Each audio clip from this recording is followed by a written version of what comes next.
রাধে বন্ধুরা, ভিডিওটা আসতে একটু দেরি হয়ে গেল, কিন্তু আশা করি তোমাদের খুব ভালো লাগবে। ওইদিকে গাড়ির ভিড়টা দেখে নিলে অনেকেই হয়তো বুঝতে পারছো। হ্যাঁ, এটা হচ্ছে আমাদের গ্রামের পাশের গ্রাম পুস্তি, বিখ্যাত পুস্তি অঞ্চলের নবকুঞ্জ। চলো তোমাদের আজকে ঘুরে আমি দেখাবো।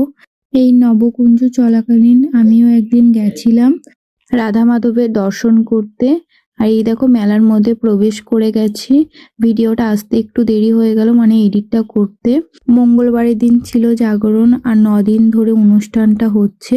আমি শুনেছি এই নবকুঞ্জটা প্রায় 9 বছর ধরে হচ্ছে এই পুস্তি অঞ্চলে। মন্দিরের মধ্যে খুব সুন্দর নাম সংকীর্তন হচ্ছিল, আমার তো খুব ভালো লাগছিল। তো প্রণাম করে নিলাম, ওখানটায় টিকা দিয়ে নিলাম। আর এখানেও নাম সংকীর্তন হচ্ছে, এটাও একটা মন্দির। তোমরা সবাই প্রণাম করে নাও রাধা মাধবকে। আর খুবই ভালো লাগছে, দেখো চারিদিকে 9টা মন্দির আছে, আর মানুষের ভিড়টা শুধু একবার দেখো, আলোয় আলো। আর আমি একদিন গেছিলাম, তো জাগরণের দিন যাওয়া হয়নি, জাগরণের দিন আরো বেশি ভিড় হয়েছিল। আর এই দেখো শুধু ভক্তের ভিড়টা দেখো, প্রচুর ভক্তর ভিড়। আর এটা হচ্ছে মেন মন্দিরটা। তো প্রণাম করে প্রসাদ নিয়ে নিলাম রাধা মাধবের। তো খুব ভালো লাগছিল, দেখো কত ভক্ত বসে বসে নাম সংকীর্তন শুনছে। সবাই কমেন্টে একবার লেখো রাধে রাধে।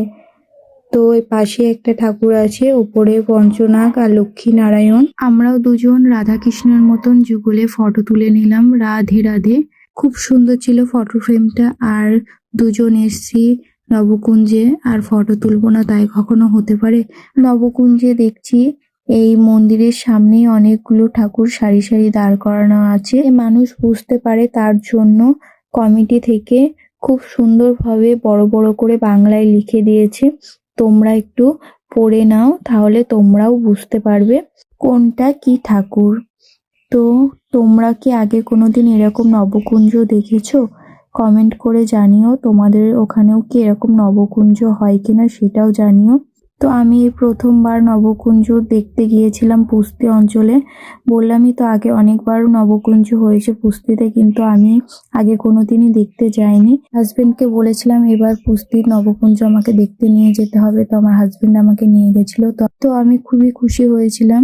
নবকুঞ্জে দেখো শুধু রাধা মাধব না, সমস্ত ঠাকুর আছে, এখানে ব্রহ্ম বিষ্ণু আছে। তো এখানে আবার একটা মন্দিরে নাম সংকীর্তন হচ্ছে, আর পাশে দেখো একটা হরিনামের দল আসছে মন্দিরের মধ্যে হরিনাম করার জন্য। এখানে এসেও যে বাবা মহাদেবের দর্শন পেয়ে যাব ভাবতে পারিনি। আমার তো খুব ভালো লাগলো বাবার মূর্তিটা দেখে। তোমরা সবাই বলো হর হর মহাদেব। এই সকল বন্ধুরা আমার ভিডিওটা দেখছো, সবাই হর হর মহাদেব আর রাধে রাধে লিখে দিও কমেন্ট বক্সে। তো এই পুস্তি অঞ্চলের নবকুঞ্জটা তোমাদের কেমন লাগলো অবশ্যই জানিও, ভালো লাগলে বন্ধুদের সঙ্গে শেয়ার করে দিও। পরের ভিডিও তোমাদের দেখাবো যে নবকুঞ্জের মেলায় কি কি বিক্রি হচ্ছিল, কেমন মেলা হচ্ছিল সেটা ঘুরে দেখাবো।